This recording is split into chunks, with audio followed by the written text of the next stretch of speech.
Hello guys, welcome back to my channel. तो आज हम आपके लिए लाए हैं एक और वीडियो जो कि ये भी साउंड बार के रिगार्डिंग है। ये रहेगा ज़िब्रोनिक्स अस्त्रा 20 के साथ। तो आइए आज हम देखेंगे कि ये कैसा परफॉर्म करता है। तो सबसे पहले हम आपकी इसकी जो स्पेसिफिकेशन चेक कर लेते हैं। ये रहेगा 10 वॉट स्पीकर जो कि मेमोरी साइज़ है 32 GB। इसमें USB लगा सकते हैं up to 32 GB। Playback time रहेगा इसमें 10 आवर्स। चार्जिंग टाइम रहेगा 4.5 आवर्स। ठीक है, इसका वेट है 654 ग्राम। इसमें FM रेडियो मिलेगा, USB MSD कार्ड लगा सकते हैं।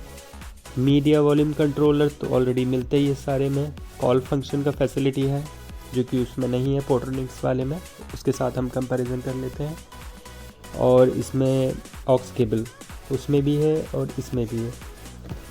तो ये मेड इन चाइना है। अगर आप चाइनीज़ प्रोडक्ट पसंद करते हैं तो इसको आप बाय कर सकते हैं। तो आइए देखते हैं ये चाइनीज़ बाबू कितने धड़कते हैं, कितनी तेज़ बोलते हैं।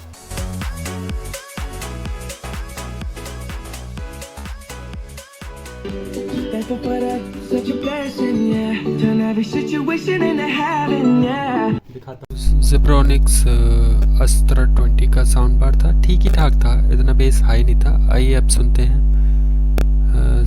Nos vamos pegando poquito a poquito, con delicadeza, pasito a pasito, suave suavecito. Nos vamos pegando poquito.